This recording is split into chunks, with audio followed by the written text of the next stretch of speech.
Praise God. నూతన సంవత్సరంలో మరొక వీడియో ద్వారా మిమ్మల్ని కలుసుకోవడానికి దేవుడు నాకు ఇచ్చిన ఆయుష్ను బట్టి, ఆరోగ్యాన్ని బట్టి, జీవమును బట్టి, ఊపిరిని బట్టి ఆయనకు కృతజ్ఞత అసలు చెల్లిస్తున్నాను. నూతన సంవత్సరంలో మరి 8వ తారీఖు వరకు మనం వచ్చేసి ఉన్నాము. గడిచిన సంవత్సరం అంతా ఎంతగానో కాచి కాపాడి నూతన సంవత్సరం అనే దయాకిరటాన్ని ఇచ్చి ఆయనలో ఆనందింప చేస్తున్నందుకు, ఆయన మనకిచ్చిన ఆయుష్ను బట్టి, ఆరోగ్యాన్ని బట్టి, జీవమును బట్టి, ఊపిరిని బట్టి ఆయనకు కృతజ్ఞత చెల్లిస్తున్నాను. మనం ఏమై ఉన్నాము? కేవలం ఆయన కృప, ఆయన ఉచిత కృప. మీరందరూ కూడా నూతన సంవత్సరంలో నూతనమైన ఆశీర్వాదాలతో, నూతన ఆత్మాభిషేకంతో, నూతనమైన తలంపులతో దేవుడు మిమ్మల్ని అన్ని విషయాల్లోనూ ఆశీర్వదించాలని నా ప్రార్థన. మీ అందరూ కూడా నా గురించి, నా కుటుంబం గురించి ప్రార్థన చేయాలని కోరుతున్నాను. నేను ఎంతగానో ప్రోత్సహిస్తూ, బలపరుస్తూ, ఆదరిస్తున్న మీ అందరికీ నా వందనాలు తెలియజేస్తున్నాను. ఈరోజు మనము మరొక వాక్యం ద్వారా దేవుడు మనతో మాట్లాడబోతున్నాడని నమ్మి ముందుకు సాగిపోదాం. హబక్కూకు 3వ అధ్యాయం 1వ వచనం చూసుకుంటే, యెహోవా నిన్ను కూర్చిన వార్త విని భయపడుచున్నాను.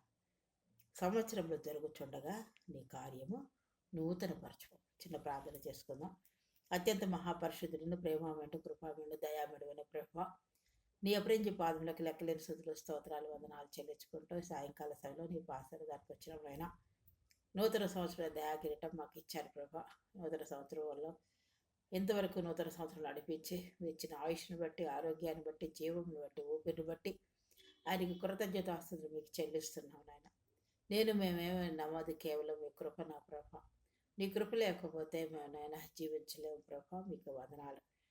నూతన సంవత్సరంలో మరొక వాక్యం ద్వారా మీరు మాతో మాట్లాడబోతున్నారని నా విస్తుతిస్తున్నాం తండ్రి. విశ్వాస జీవితంలో, ప్రార్థనా జీవితంలో ఎలా ముందుకు సాగిపోవాలో మాకు ఇంకనూ నేర్పించి, మీలో నూతన సంవత్సరంలో ఇంకనూ నూతనమైన ఆత్మీయ ఆశీర్వాదాలతో, ఈలోక సంబంధమైన ఆశీర్వాదాలతో మమ్మల్ని మీరు నా తండ్రి దీవిస్తారని నమ్మి స్తుతిస్తూ మీ ప్రియకుమారుడు మా రక్షకుడైన యేసుక్రీస్తు వారికి మీ పాదాలు పట్టుకుని అతి విక్రయంగా వేడుకొచ్చున్నాం తండ్రి, ఆమేన్. ఏంటి హబక్కూకు అంటున్నాడు? యెహోవా నిన్ను గూర్చిన వార్త విని భయపడుచున్నాను. ఆయనంట నిన్ను గూర్చిన వార్త విన్నాను. ఏ వార్త? గడిచిన ఐగుప్తు ప్రజలకు గతంలో ఆయన చేసిన అద్భుతాలు, ఆయన శక్తి, ఆయన చేసిన కార్యాలు గురించి ఈయన విని భయపడుతున్నాడట. అంటే ఎందుకు భయపడుతున్నాడు? అనేకమైన అద్భుత కార్యాలు చేశాడు. ఎర్ర సముద్రాన్ని పాయలుగా చేశాడు, దాంట్లోంచి నడిచి వచ్చారు. అలాగా దేవుడు ఎన్నో కార్యాలు చేశాడు మాట వాళ్ళ పట్ల. 40 సంవత్సరాలు ఇజ్రాయేల్ ప్రజలను అరణ్యంలో నడిపించాడు.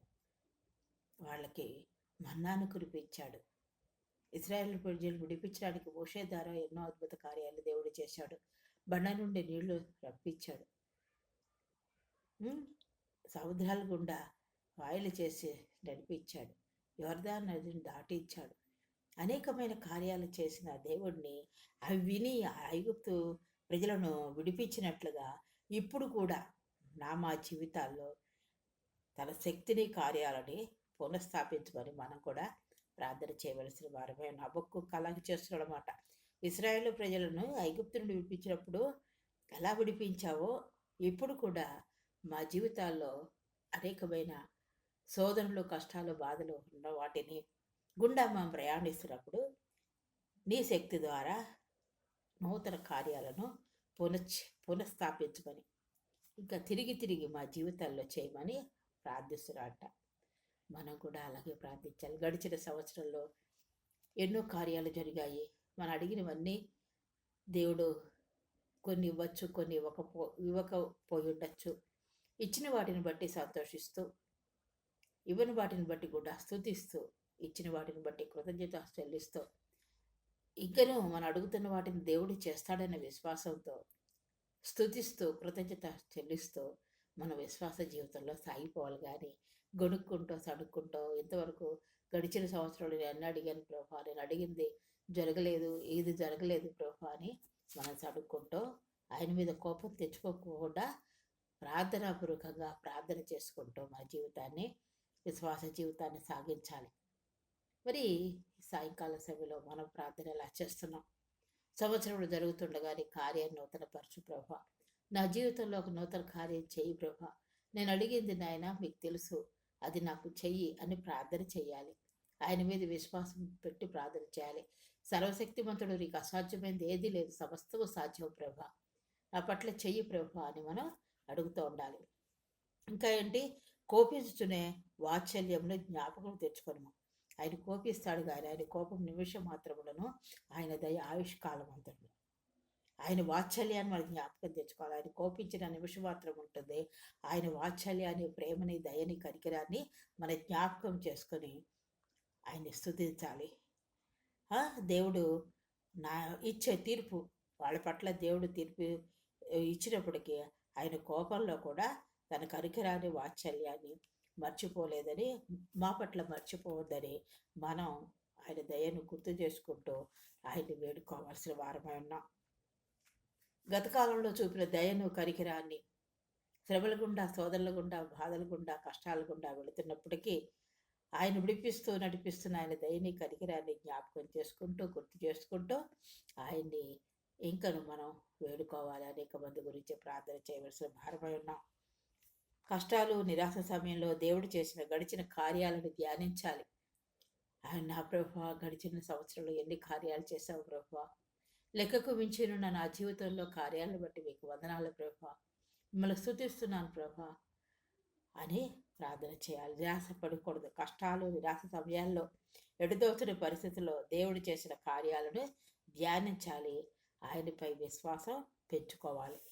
ఇది ఒక ప్రేరేపణగా ఈ వాక్యం అన్ని హెచ్చరిస్తుందన్నమాట. ఇంకా మరి మనం ఎలాగున్నాం? విశ్వాస జీవితంలో మనం ప్రార్థనాపూర్వకంగా ధ్యానిస్తూ ఉన్నామా? మనం సరిచేసుకోవాల్సిన వారమైనా సమాజంలో, ఇంకా దేశంలో, మన సమాజాల్లో దేవుని శక్తిని ఆశ్రయించడం, తిరిగి మమ్మల్ని ఉజ్జీవింపచేయి ప్రభువా అని ప్రార్థించడానికి ఈ వాక్యాన్ని కూడా ఉపయోగిస్తారు. దేవుని తీర్పు సమయంలో ఆయన కనికరం కోసం ప్రజలను విడిచిపెట్టమని, కనికరం కోసం ప్రజలు విడిచిపెట్టవద్దనంటే ఆయన నీ దయ, నీ కనికరం నాకు ఈ ప్రభా, నన్ను మర్చిపోకు ప్రభా, నన్ను విడిచిపెట్టద్దు ప్రభా, దావీదు కుమారుడా నన్ను కరుణించు అని వేడుకున్నట్టుగా మనం కూడా దావీదు కుమారుడా నన్ను విడిచిపోవద్దు, నన్ను విడిచిపెట్టవద్దు అని మనము వేడుకోవాలి. మరి మన ప్రార్థన ఎలా ఉంటుంది? మన విశ్వాస జీవితం ఎలా ఉంటుంది? ఎలా మనం వేడుకుంటున్నాము? ఎలా మన సమస్యల్లో మన కార్యసాధకమైన శక్తి మనం చూపిస్తూ ప్రార్థన చేస్తున్నామా? పొందుకోవాలని తపనతో మొరపెడుతున్నామా? వాన్ని మనం పరీక్షించుకోవాలి. దేవుని తీర్పు పట్ల భయాన్ని, ఆయన కనికరం, ఆయన ఇచ్చే తీర్పు ఎలా ఇస్తాడని భయపడుతున్నామా? దేవుడు ఆయన కనికరం చూపిస్తాడు. ఆయన సహాయం కోసం బలమైన విజ్ఞప్తిని తెలియచేయాలి. అలాంటి ప్రార్థన మనం చేయాలి. కష్ట, నష్ట, శ్రమ సమయాల్లో దేవుని గత అద్భుతాలు, మన జీవితంలో చేసిన అద్భుతాలు, ఇశ్రాయేలు ప్రజల పట్ల ఆయన అనేకమైన అద్భుతాలు చేశాడు అని పరిశుద్ధ గ్రంథంలో చదువుతున్నాం. మోషే, యెహోషువ, ఇలాగా మరి ఏలియా, ఎలీషా, వీళ్ళందరూ ఎన్నో అద్భుతాలు చేశారు దేవుడి నామంలో. మరి మన జీవితాల్లో దేవుడు ఎన్నో కార్యాలు చేశాడు. ఎన్నో అద్భుతమైన విషయాలు మన జీవితాల్లో జరిగాయి. మన కష్టాల్లో, నష్టాల్లో ఆయన విడిచిపెట్టలేదు. శ్రమ సమయాల్లో విడిచిపెట్టలేదు. కృంగిన సమయాల్లో విడిచిపెట్టలేదు. నిరాశ సమయాల్లో విడిచిపెట్టలేదు. శోధన సమయాల్లో విడిచిపెట్టలేదు. సాతాను అనేకమైన విషయాల్లో శోధిస్తున్నప్పటికీ ఆయన దాని నుండి ఎలా విడిపించబడాలి అని మనకు ఉపాయం ఇచ్చి విడిపిస్తూ వస్తున్న, ఆలోచన ఇచ్చి విడిపిస్తూ వస్తున్న దేవుడిని మనం స్తుతించాలి. అవన్నీ దాటుకు నూతన సంవత్సరంలో ప్రవేశించాం. ఆయన దయను వేడుకోవాలి అని ఈ వాక్యము మనకి ప్రోత్సాహాన్ని ఇస్తుంది. సంవత్సరం జరుగుతుండగా నీ కార్యము నూతన పరచు ప్రభువా అని మనం ప్రార్థన చేయాలి. ఆయన కోపంలో కూడా కనికరం చూపమని అడుగుతుందన్నమాట. అసలు హబక్కు కంటే ఇది హెబ్రీ నామధేయం, కౌగులించుకొనుట అని అర్థం ఇస్తుంది. హబక్ అని క్రియాపదము, హెబ్రీ క్రియాపదం నుండి వచ్చిందన్నమాట ఈ పదం. ఉద్భవించింది. దేవుడిని మనం కౌగిలించుకోవాలి. ఆయన బలిష్టమైన రెక్కల క్రింద ఆయన ఇచ్చే కాపుదలలో మనం ఉండాలి. ఆయన భద్రతలో మనం ఉండాలి. ఆయన బలంలో మనం ఉండాలి. బలిష్టమైన రెక్కల క్రింద ఆయన్ని కౌగిలించుకోవాలి. అంటే ఆయన వాక్యం ద్వారా ప్రార్థనలో ఆయన ఆయనకు మనకున్న వ్యక్తిగత సహవాసంలో మనం ఆయన హత్తుకుని ఉన్నప్పుడు దేవుడు మనకు జీవితాల్లో మన విశ్వాస పరిమాణాన్ని, మన విశ్వాస జీవితాన్ని, మనం చేస్తున్న ప్రార్థనని, మన స్తుతి ఆరాధనని అన్నీ చూసి ఆయన కనికరము దయ చూపిస్తాడు. కనికరం దయ చూపించి నేను ఆ జీవితాల్లో ఏం ఆశిస్తున్నామో అవి దేవుడు తప్పనిసరిగా నెరవేరుస్తాడనమాట. అందుకే ఇది ఒక వాగ్దానంగా తీసుకోవాలి. అలాగే 37వ కీర్తన 4వ వచనం చూసుకుంటే, యెహోవాను బట్టి సంతోషించుము, ఆయన నీ హృదయ వాంఛలను తీర్చును, నీ మార్గము యెహోవాకు అప్పగింపు. యెహోవాను బట్టి, దేవుడిని బట్టి సంతోషించాలి, ఉత్సహించాలి. ఆయన నా హృదయ వాంఛలను తీరుస్తారు. మన మార్గాన్ని దేవునికి అప్పగించాలి. అప్పుడు దేవుడు నీ మార్గంలో గొప్ప కార్యాలు చేసి నీవు ఆశిస్తున్నది తప్పనిసరిగా పొందుకుంటాం. నేను ఆశిస్తున్నది తప్పనిసరిగా పొందుకుంటాం.